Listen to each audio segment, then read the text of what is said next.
Muslims today are labeled as terrorists. Many a times, two different labels are given for the same activity of that same individual. About 60, 70 years ago, before India got its freedom, the country where I come from, the Britishers were ruling India. There were many Indians who were fighting for the freedom of the country.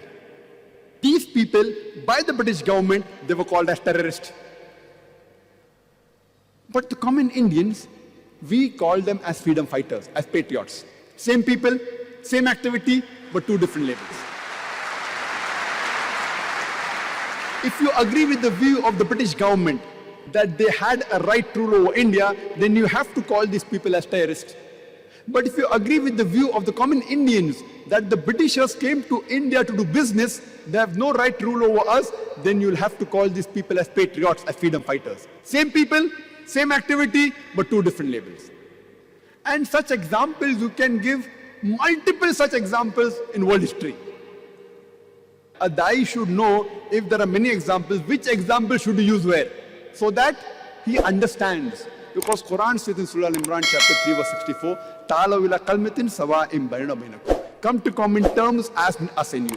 The moment the Indians, when they call Muslim terrorists, and when I give this example, then they understand the picture better. 2 months back I was in UK, after the bomb blast, after 7th of July. There's supposed to be a grand conference. Tony Blair, Jack Straw was supposed to come. Last moment, they didn't come. But the chief of police was there, the mayor was there. And there also I used example, but my examples were different. I said that in the 18th century, we know of the American Revolution. The Britishers were ruling America.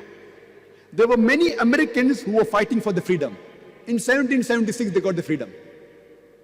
And top of the line were Benjamin Franklin, George Washington. They were called as terrorist number 1 by the British government.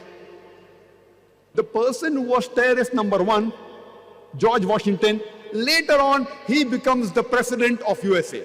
Imagine, terrorist number 1 becomes the president of USA. And he is an example for all the presidents to follow, including George Bush.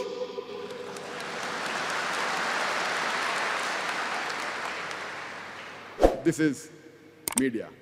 Terrorist number 1 becomes the president of the country which we look up upon. USA!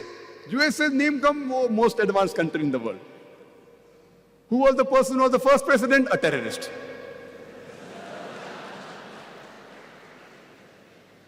We have the example of Nelson Mandela.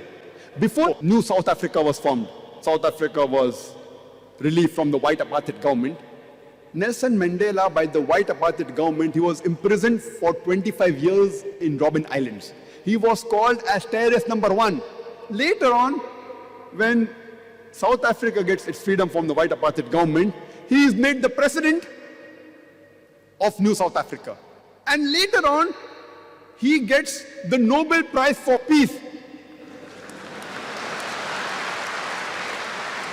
And he doesn't get a Nobel Prize for Peace for a new activity. Not that he was a terrorist first and then he did some good activities and a bad person has become a good person. No, no. For the same activity for which he was called a terrorist, after a few years, he gets the Nobel Prize for Peace. It is weird. Same activity for which he was imprisoned for 25 years. He was called as terrorist. For the same activity later on, he gets the Nobel Prize for Peace. So this is how the media can convert day into night, black into white, hero into a villain, and a villain into a hero. In short, whoever is in power, whatever he says, turns out to be the gospel truth. We know when Hitler was invading Europe, many countries were resisting. Even France, they resisted. These French people, by the Germans, they were called as terrorists. This is how the media paints a picture. Unfortunately, we Muslims, unfortunately, we are way behind. We should know how to turn the tables over.